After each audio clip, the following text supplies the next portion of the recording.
Como é possível, eu pergunto, alguém gravar vídeo cheio de ódio, alguém gravar vídeo incitando ao ódio, falando da necessidade de destruir a dignidade humana, de incitar a violência e ao mesmo tempo posar de defensor dos preceitos evangélicos? Ou seja, eu uso o evangelho e uso a vida de Jesus, a quem eu digo seguir, para defender a violência, a tortura, a pena de morte e a destruição das pessoas. Adapto Deus ao meu universo moral. E aí o Deus customizado tem seu aspecto mais trágico. Faço Jesus defender a pena de morte, sendo que ele sofreu a pena de morte. Defendo a tortura em nome do bem, quando o supremo bem foi torturado.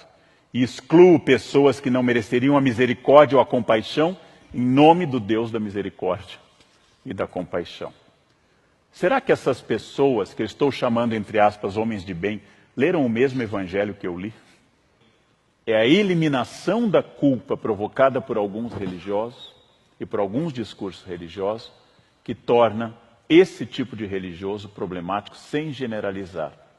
Porque perseguir, matar e fazer discurso de ódio em nome de Deus é a suprema elaboração do mal. Porque eu torno o ódio uma virtude, a exclusão um mérito, e torno o combate ao outro um dever ditado por Deus. Um Deus, naturalmente, que não tem nada a ver com isso. Odiar o pecado e amar o pecador. Fórmula medieval complexa e muito interessante. Eu odeio que você seja um ladrão, porque roubar é errado, fere aos princípios básicos da sociabilidade. Eu odeio que você roube e vou fazer de tudo dentro da lei e dos direitos para que você pare de roubar, porque é errado roubar. Porém, eu não te odeio, porque você é um ser humano. Eu odeio o ladrão, não simplesmente o ser humano que rouba. Preceito medieval que foge à nossa ideia de bandido bom é bandido morto. Porque bandido bom é bandido morto é uma frase do paganismo. É uma frase daqueles que não conheceram a Jesus. É frase de um romano sem batismo, de alguém que jamais teve contato com o evangelho e desenvolvia a ideia de que a justiça é a punição e a eliminação de quem eu considero desviante.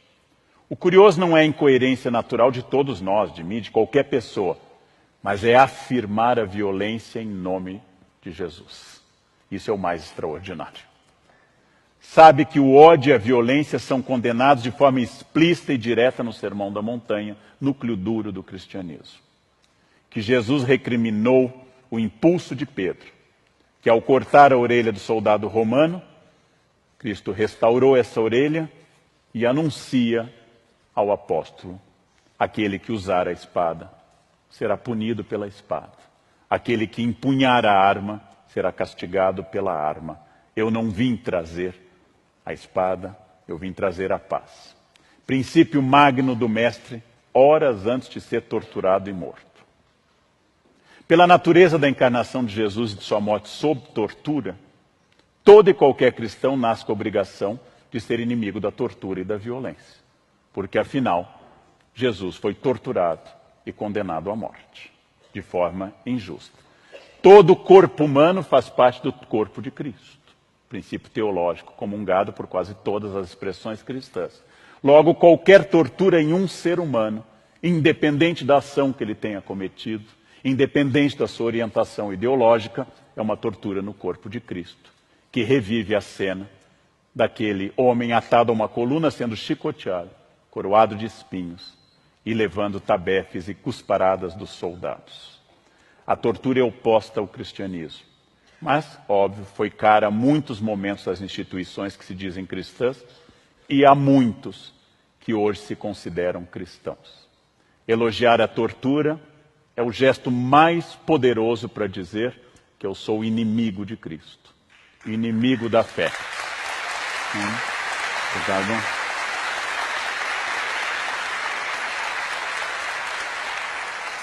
Não que a Bíblia, especialmente o Novo Testamento, proíba qualquer tipo de punição, mas proíbe a destruição do humano. Mesmo que eu tenha que reter alguém para que não seja um perigo social, isso deve ser feito com respeito. Mesmo que a pessoa tenha errado como adúltera, eu não tenho que dizer, atirem à vontade a pedra, porque ela não é uma pessoa de bem. Jesus diz, quem não tiver pecado, atire a primeira pedra.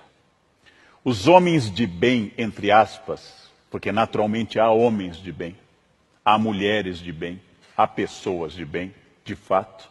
Mas eu vou usar essa expressão no sentido usual das redes sociais. Os homens de bem proclamam que os direitos humanos são para os humanos direitos. Frase contraditória, que eu ouvi várias vezes. Chamamos em filosofia isso oxímoro, contradição em termos. Ou seja, se são direitos humanos, pertencem a todos os humanos. Pertencem inclusive aos políticos. É tão radical essa frase, que nós devemos dizer que todo senador tem direitos humanos. Todo deputado, todo presidente tem direitos humanos, porque ele é inerente à espécie humana. Não há direitos humanos porque eu pago impostos. Não há direitos humanos porque eu, Leandro, trabalho 14 a 16 horas por dia. Eu não tenho nenhum direito a mais do que a pessoa que não trabalha. Todos temos direitos humanos. Todos. Absolutamente todos, porque, como diz a expressão, são humanos.